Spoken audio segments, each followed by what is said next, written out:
연합 집회에 참여하느라고 너무 열심히 열정적으로 그냥 인도하느라고 제가 목이 좀 쉬었습니다. 여러분 이해해 주시고 잘 집중해서 들을 수 있기를 바랍니다. 우리는 누구나 예외 없이 어린 시절을 다 거쳤습니다. 어린이 과정을 거치지 않고 어른이 된 사람은 없습니다. 근데 어린이 때는 자주 실수하고 해서는 안 될 일들을 하는 경우가 종종 있습니다. 그래서 어린이들이 잘못해서 남에게 피해를 주면 어떡합니까? 부모가 자식을 대신해서 사과를 합니다. 저도 이 말씀을 준비하면서 가만히 생각해 봤어요. 내가 이렇게 목사하고 그런데 내가 어린 시절에 난 어떻게 보냈나. 근데 저도 어린 시절에 싸움도 많이 했고 또 남에게 피해를 준 적도 있더라고요. 제가 고향은 강원도 평창이지만 어릴 때 아버님을 따라서 영월군 주천면이라는 곳에 살았어요. 아버님이 그 주천 우체국에 우체국장을 하셔서 사택이 이제 우체국 안에 있고 그리고 우체국 밖에 이제 도로가 있습니다. 근데 하루는 학교를 갔다 왔더니 제가 초등학교 한 2학년쯤 됐는데 그 도로 앞에 이렇게 자갈을 쌓아놨어요. 그 자갈이 재미있잖아요. 놀잇감이 없으니까. 차들이 지나가면 그 자갈, 돌을 던져서 그 차의 바퀴를 맞추는 그런 놀이를 했어요. 그래서 트럭 같은 건 별 문제가 없었는데 하필이면 버스가 지나갈 때 그 돌을 던지기 너무 힘껏 던진 거예요. 그게 바퀴를 맞추지 않고 유리창을 맞춰버렸어요. 그 유리창이 깨지면서 그 유리가 파편이 승객에게 튀었어요. 그래서 한 승객이 얼굴에 피를 흘리게 됐어요. 저는 무서워서 기사는 버스를 세우고 저는 그냥 사택으로 냈다 도망쳤어요. 그 도망을 쳐도 딴 데로 가야 되는데 우체국 안으로 도망치니까 이분들이 저를 따라오죠. 꼼짝없이 붙잡혔죠. 그들이 이제 영문을 알게 된 아버님이 나와서 저 대신 사과하고 그리고 그 피해를 보상해드려 치료비를 드린 거죠. 자, 여러분, 저는 그 모습을 보면서 어릴 땐 누구나 실수할 수 있구나. 그런데 늘 죄 없는 아버지가 왜 우리 대신 이렇게 사과를 해야 되고 치료비를 물어줘야 될까? 그런 생각을 해봤습니다. 자식이 잘못하면 동서고금을 막론하고 부모의 책임으로 돌리고 부모는 그것을 당연하게 받아들입니다. 만약 어떤 자식이 잘못했는데 그건 내 잘못이 아니고 우리 자식 잘못이지 나는 상관이 없다고 말하는 부모가 있다면 그 부모는 모두에게 비난을 면치 못할 것입니다. 그래서 부모들은 사고친 자식을 위해서 학교에 가서 젊은 담임 선생님에게 머리를 조아리고 그리고 우리 아들 한 번만 봐달라고 용서를 빕니다. 또 자식이 나가서 남의 집 유리창을 깨든가 피해를 주면 파출소에 불려가서 자식 대신 사과를 하고 또 피해 보상을 하고 합의를 하는 것이 주로 부모들입니다. 마치 자신의 잘못처럼 대신 욕을 먹고 대신 용서를 구하는 것이 진정한 부모의 모습입니다. 그래서 부모가 되면 자신의 문제뿐만 아니라 자녀의 문제까지도 자신의 문제가 되어버리는 것입니다. 인생을 살다 보면 자신의 문제로 욕을 먹는 것보다 타인의 문제와 자식의 문제로 욕을 먹는 경우가 더 비일비재한 것입니다. 인생에서 자신의 문제만 커 보이면 아직 어른이 되지 않은 증거입니다. 어른이 된다는 것은 자신의 문제뿐만 아니라 주변에 사랑하는 사람들의 문제가 자신의 문제가 될 때 내가 성숙한 사람이 됐구나 하는 것을 경험하게 됩니다. 그래서 인생을 살면서 늘어나는 주름은 단지 세월 때문만은 아닌 것입니다. 그러나 한편 자녀들은 성장하면서 부모가 자기 대신 욕을 먹고 부모가 자기 대신 사과했던 것들을 다 잊어버립니다. 그리고 부모에게 섭섭한 것들만 기억하는 것이 자식의 모습입니다. 그래서 부모가 자기에게 책망한 것들, 섭섭하게 했던 것들 이런 것은 기억나지만 내가 잘못해서 우리 부모가 담임 선생님한테 가서 또 파출소에 가서 사과하고 배상했던 것들은 잊어버리는 것이 자식들의 모습입니다. 그래서 자식은 아무리 성장해도 부모 앞에서 어린 티를 벗어날 수 없습니다. 인간은 누군가를 위해서 대신 욕을 먹을 수 있을 때 그때부터 철이 든다고 말할 수 있습니다. 우리가 구약 성경을 읽어보면 하나님은 무엇을 제일 싫어하실까요? 하나님은 죄를 제일 싫어하십니다. 하나님은 결코 죄를 용납지 않으십니다. 하나님은 선하시고 하나님은 거룩하시고 하나님은 깨끗하시기 때문에 하나님은 죄가 없기 때문에 하나님은 죄와 함께 하실 수 없습니다. 우리가 흔히 말하지만 하나님의 3대 속성이 있습니다. 제가 여러분에게 한번 여쭤볼게요. 일부 예배 때 들은 분들은 대답하지 말고, 하나님은 모든 걸 다 하실 수 있는데 하나님은 한 가지만은 할 수 없어요. 하나님이 하실 수 없는 거 한번 여러분 맞춰보세요. 틀려도 괜찮아요. 하나님은 뭘 못하시죠?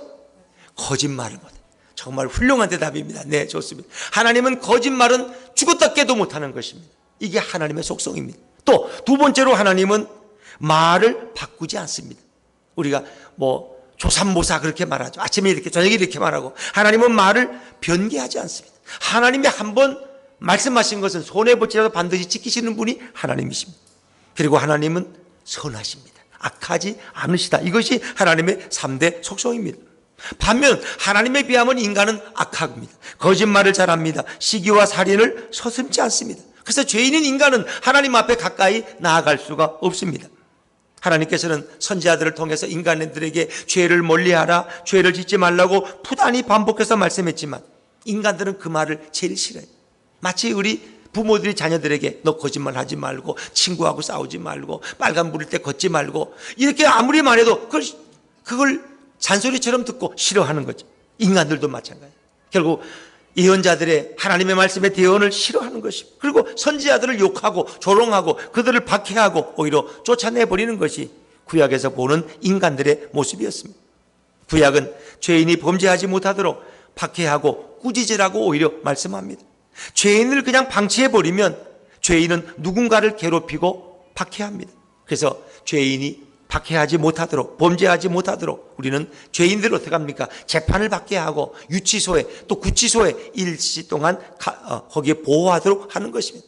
특별히 요즘 보면 성범죄자들, 특히 어린 소녀나 소년들을 대상으로 하는 이 성범죄를 저지르는 분도 어떻게 합니까? 이 발목에, 팔찌에 이 뭔가 시계를 같은 걸 채워줘서, 그래서 자기 영역을 벗어나지 못하도록 그렇게 하는, 그거는 바로 선한 피해자가 나오지 않도록 하는 거예요. 그 구약도 마찬가지예요.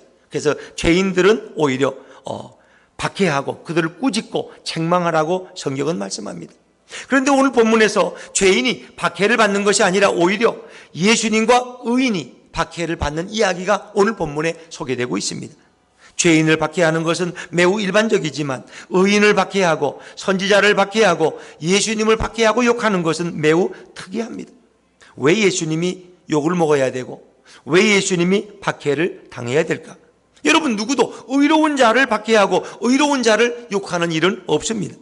그런데 오늘 성경은 예수님이 욕을 먹고 예수님이 박해를 받으셨다고 말씀하고 있습니다. 아니, 예수님이 죄인이기 때문에 욕을 당해야 했을까요? 누군가에게 욕을 먹고 박해받는 것은 무엇인가 잘못했기 때문이 아닐까요? 욕을 먹고 박해를 당하는 자에게 하늘의 상을 주는 것은 합당치 않습니다. 상이란 의로운 자에게 주는 것입니다. 상이란 박해받고 욕먹는 자에게 주면은 안 되는 것입니다. 자, 이 말씀이 도대체 어떤 의미를 가질 수 있을까요? 오늘 마태복음 5장에 나타나는 이 산상수훈의 말씀은 구원자 예수님에 관한 말씀입니다.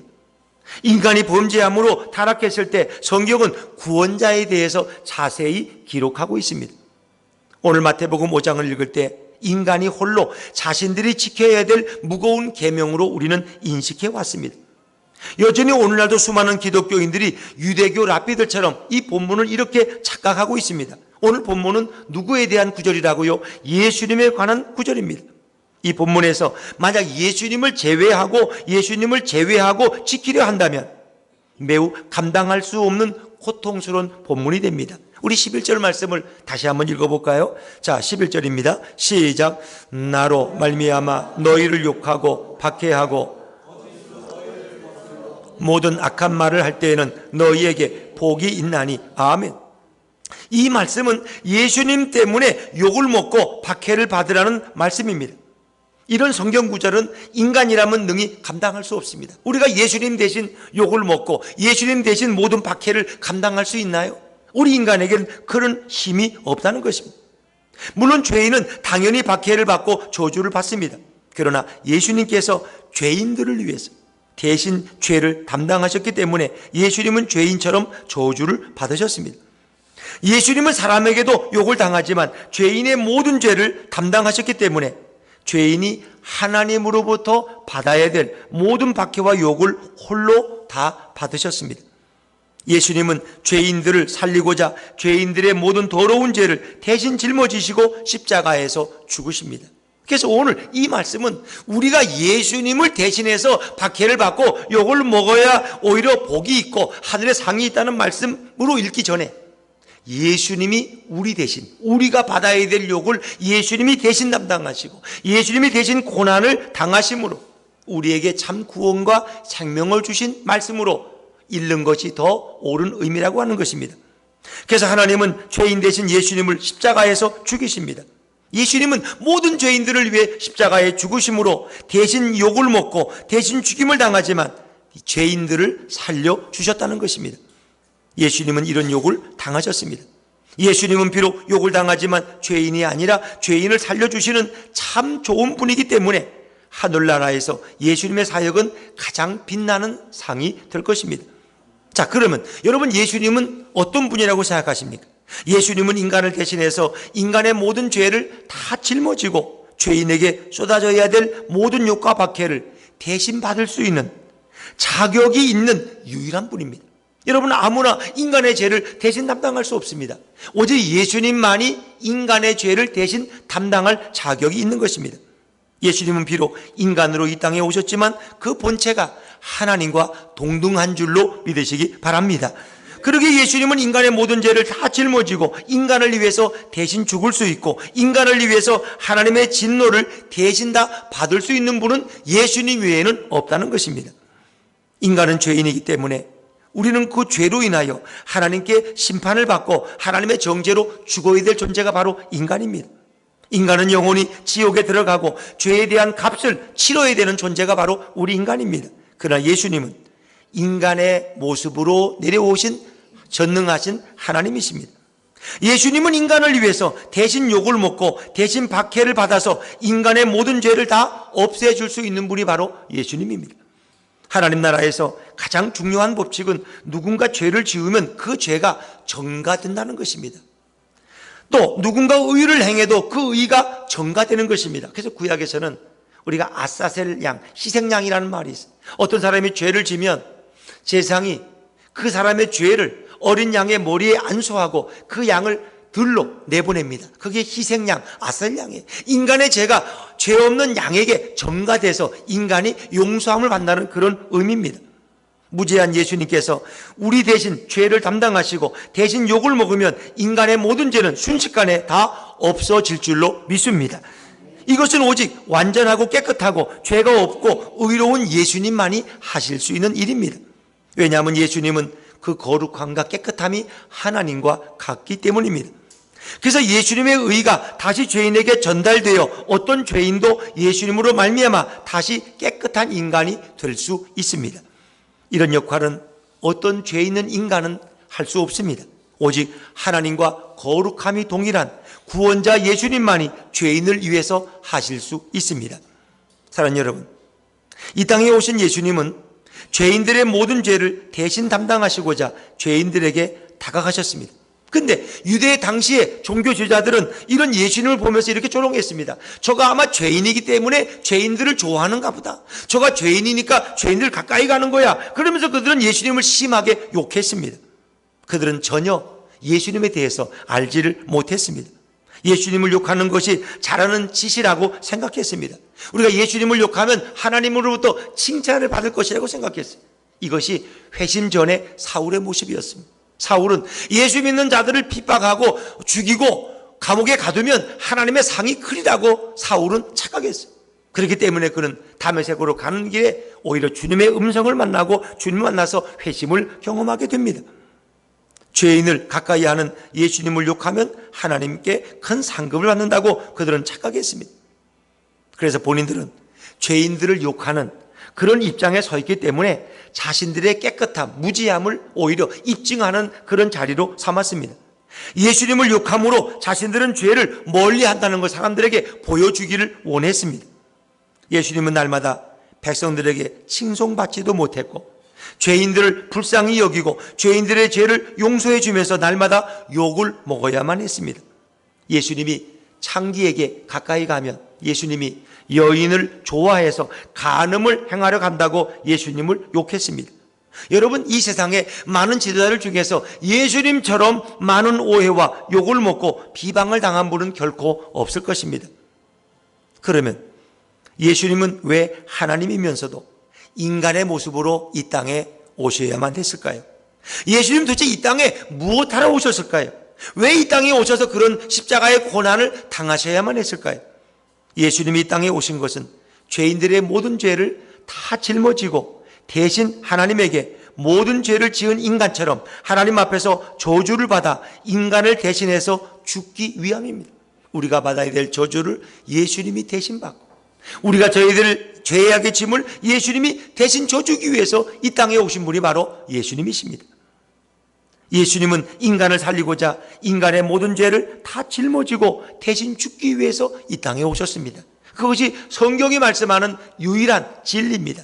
우리 요한복음 1장 29절 말씀을 한번 자막에서 읽어볼까요? 요한복음 1장 29절입니다. 시작. 이튿날 요한이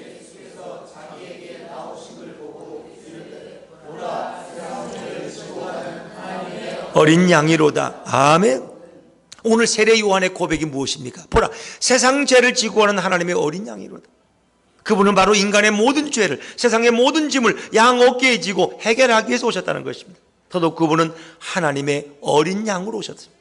하나님은 예수님을 어린 양으로, 우리의 속죄의 어린 양으로 그분을 선택하시고 하나님의 뜻을 이루기 위해서 예수님을 이 땅에 보내셨습니다. 예수님은 죄인들이 죄값으로 받아야 될 모든 박해와 욕을 대신 받기 위해서 하나님의 어린 양으로 이 땅에 오신 줄로 믿습니다. 그래서 예수님은 무죄하지만, 죄가 없지만 대신 죄인의 모든 죄를 대신 받았기 때문에 예수님은 아무리 큰 죄인이라도 다 용서하실 수 있는 것입니다. 예수님은 대신 욕먹고 대신 죽기 위해서 이 땅에 오셨습니다. 예수님은 이 땅에 오셔서 뭔가 자기가 꿈꾸는 것이 잘 이루어지지 않아서 할 수 없이 십자가에 달리신 분이 아닙니다. 그분은 우리를 위해서 십자가에 죽기 위해서, 죄인들을 위해서 대신 욕먹고 대신 죽기 위해서 이 땅에 오신 분입니다. 상급이란 가장 뛰어나고 가장 훌륭한 자에게 주어지는 것, 그 상이 상급입니다.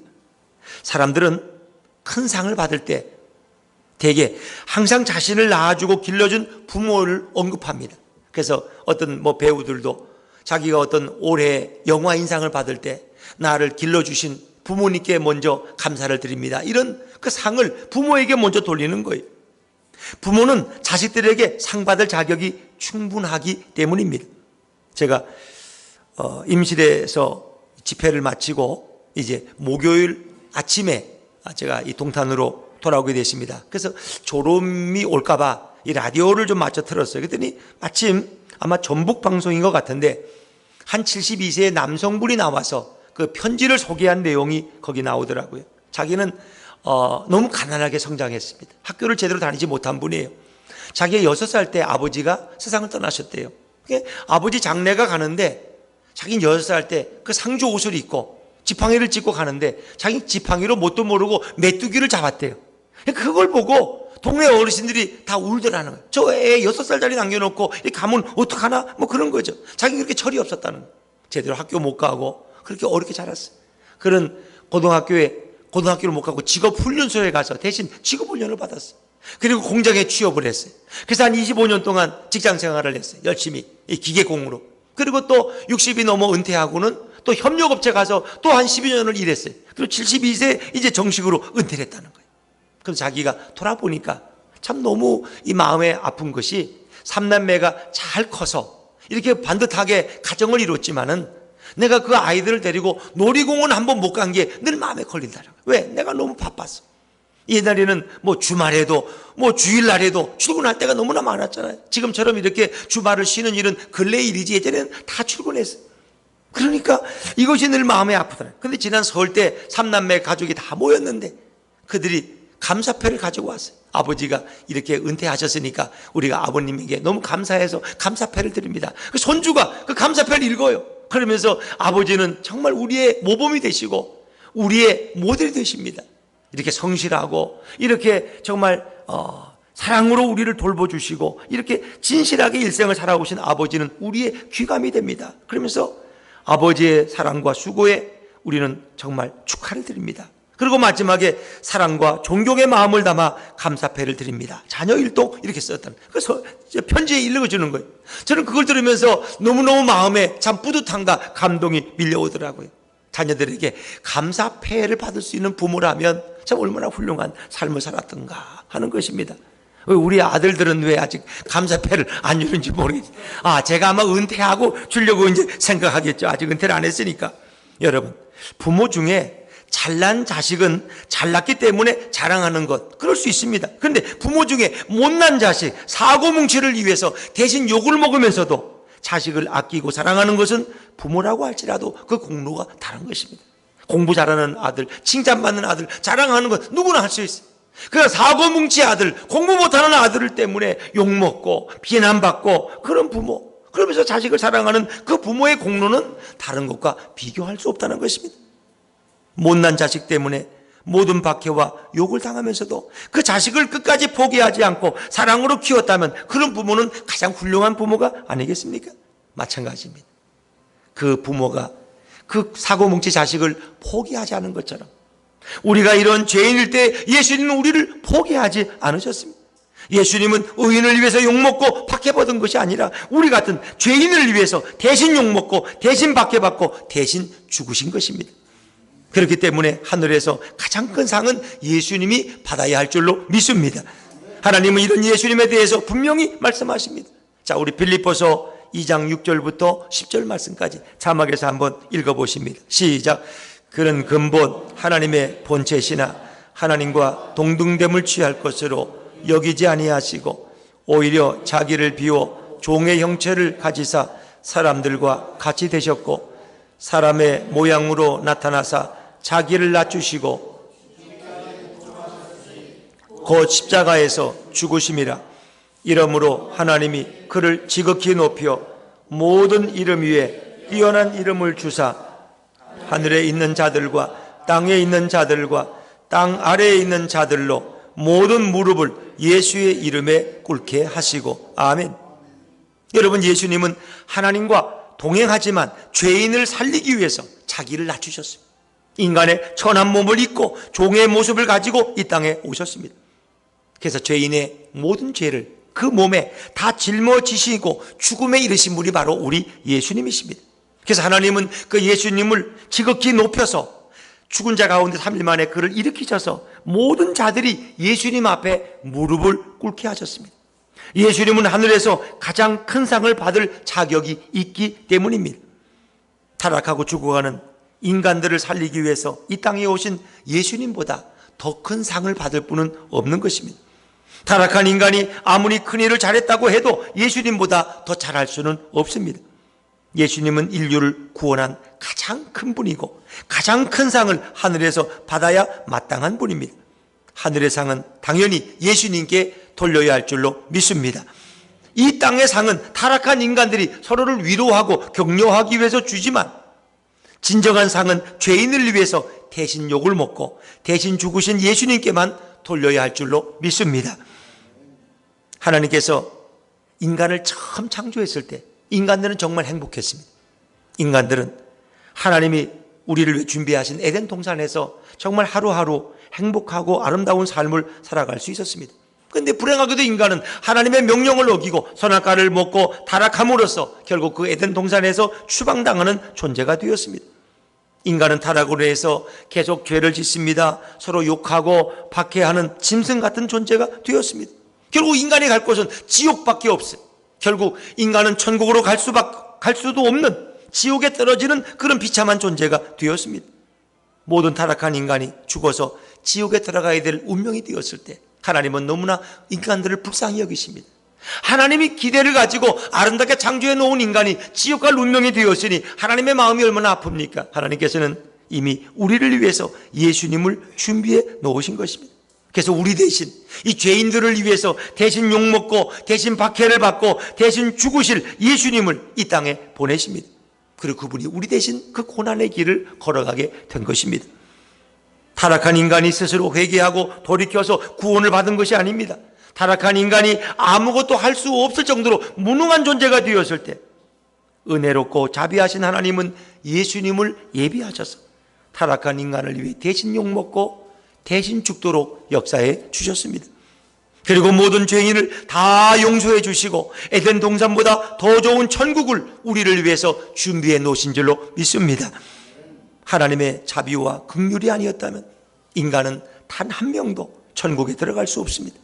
하나님의 은혜는 하늘을 종이로 삼고 바다를 먹물 삼아도 다 기록할 수 없을 정도로 그 사랑은 크고 놀라운 것입니다.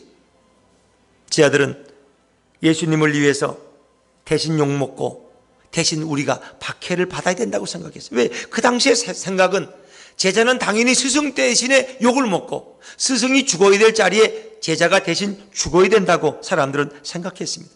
그래서 그들은 이 말씀을 한때는 오해했습니다. 자, 우리 마태복음 5장 11절 12절 말씀을 다시 한번 읽어보십니다. 같이 읽죠. 시작. 나로 말미암아 너희를 욕하고 박해하고 거짓으로 너희를 거슬러 너희에게 복이 있나니 기뻐하고 즐거워하라. 하늘에서 너희의 상이 큼이라. 너희 전에 있던 선지자들도 이같이 박해하였느니라. 아멘. 제 아들은 이 말씀을 자신들이 지켜야 될 아주 무겁고 엄숙한 계명으로 그렇게 생각했습니다. 그런데 제 아들은 예수님의 사역을 지켜보았습니다. 그리고 예수님의 고난과 부활의 과정을 지켜본 후에 이 말씀은 제자들에게 강요한 말씀이 아니구나 깨달았어요. 오히려 이 말씀은 죄인들을 위해서 대신 욕먹고 대신 박해받고 대신 죽으시는 예수님을 가까이에서 지켜본 제자들은 이것은 자신들이 행해야 될 말씀이 아니라 예수님이 스스로 이루려고 하신 말씀인 것을 나중에 깨닫게 되었습니다. 제 아들은 결국 아무것도 하지 않아도 예수님이 십자가에서 다 욕먹고 이루신 사역으로 인하여 천국이 지어 주어지는 놀라운 상급을 받게 되었습니다.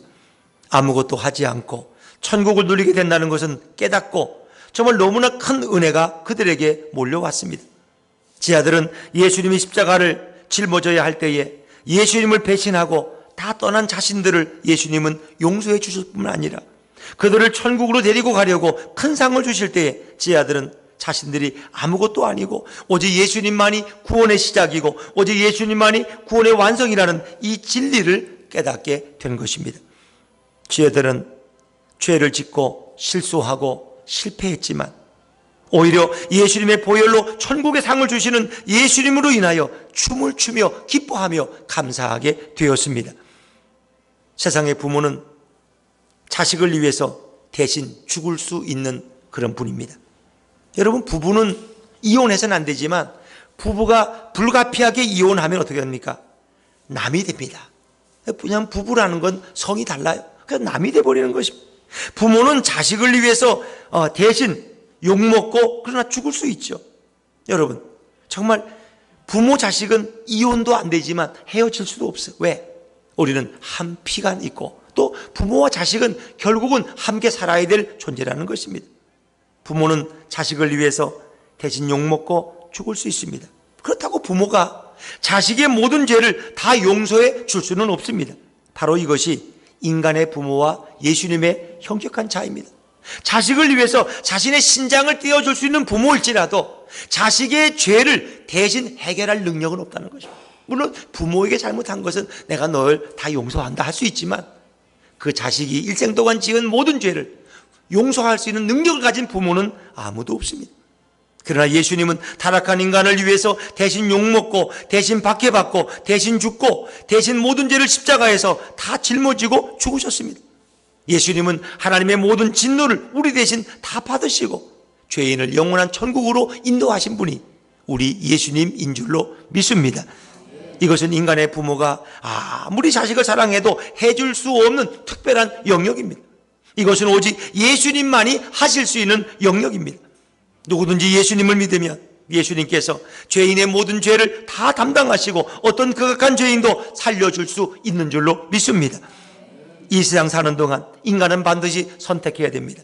아무리 죄가 많아도 예수님을 믿고 천국에 갈 것인지, 아무리 내가 깨끗하고 의로워도 죄를 벗어나지 못하고 예수님을 거부하고 지옥에 갈 것인지 인간은 늘 선택해야 되는 것입니다.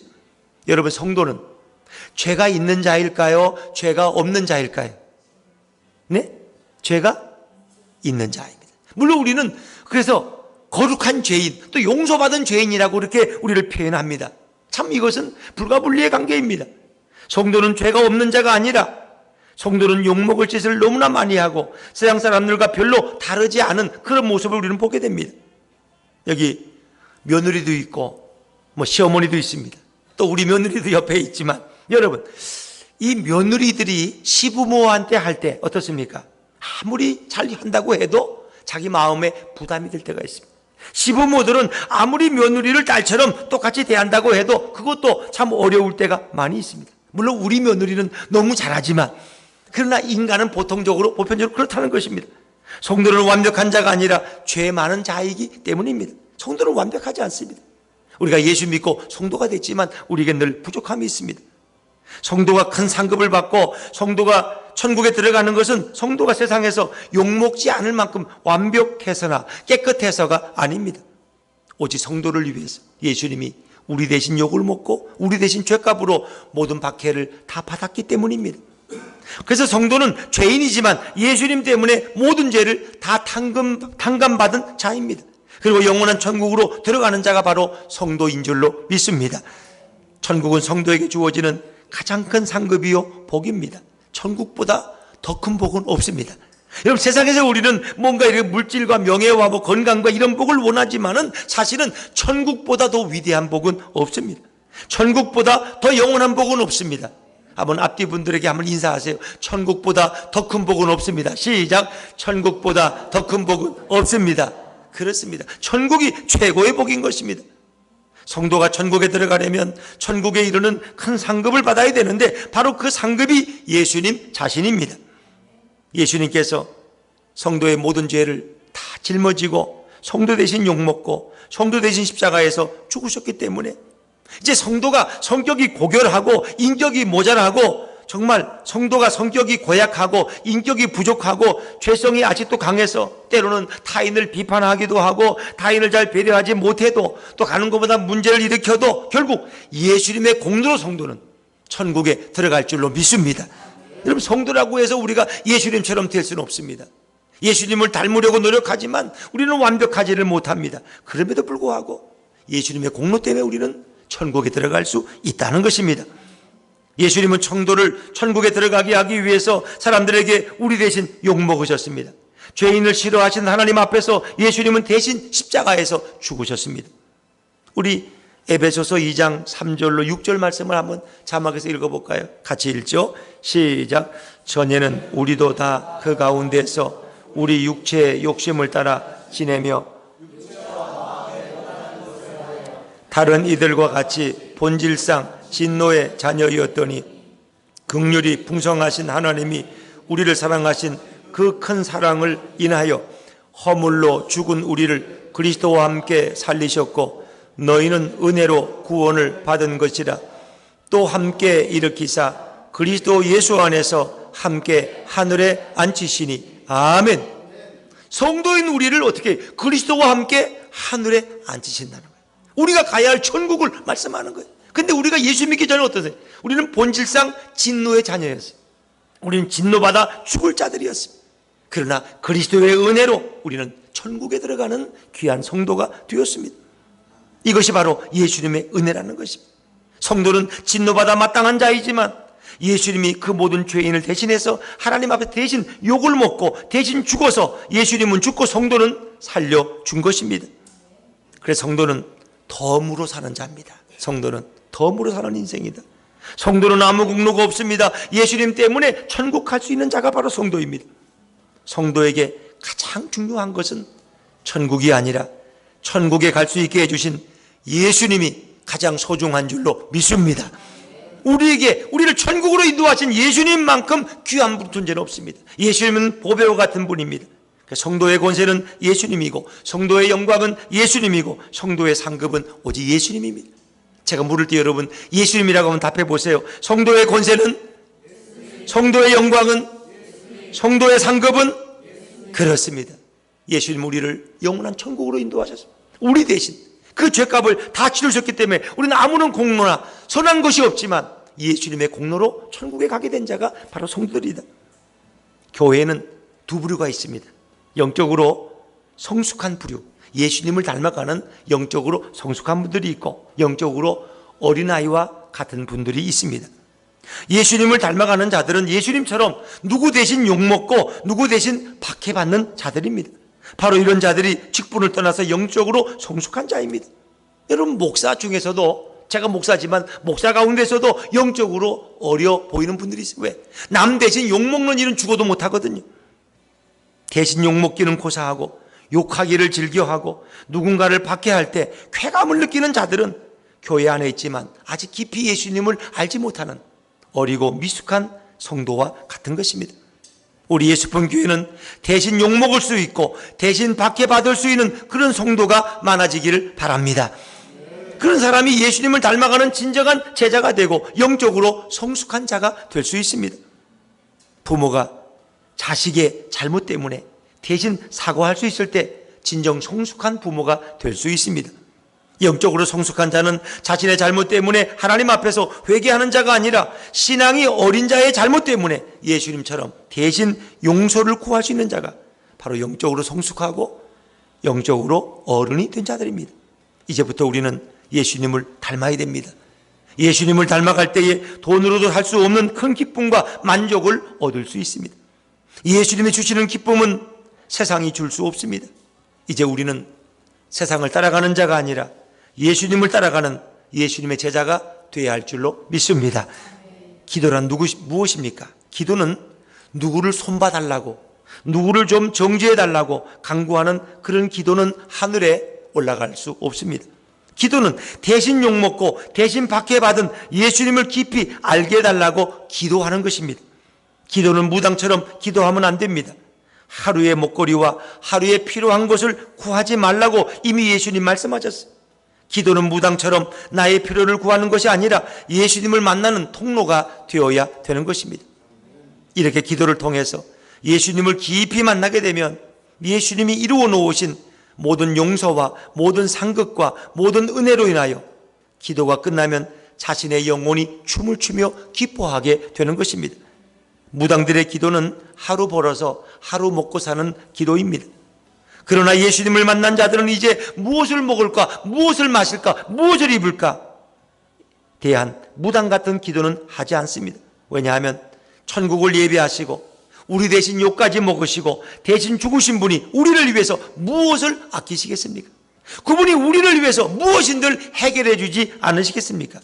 기도란 나 대신 욕먹고 나 대신 죽으신 예수님을 깊이 알게 해달라고, 그분을 깊이 만나게 해달라고 기도하는 것이 진정한 기도입니다. 이런 기도를 하는 자는 세상을 예수님처럼 정복하고 승리한 자가 될 수 있습니다. 이렇게 기도하는 자는 이 세상에 살 때에도 예수님으로 인하여 천국을 경험하고 죽어서도 영원한 천국에 들어가게 될 줄로 믿습니다. 이렇게 기도하는 자는 세상이 감당할 수 없는 자입니다. 예수품 교회 성도들은 모두가 예수님을 찾고 구하여 세상을 이긴 예수님처럼 승리자의 삶을 살아가시기를 주의 이름으로 축원합니다. 기도하겠습니다.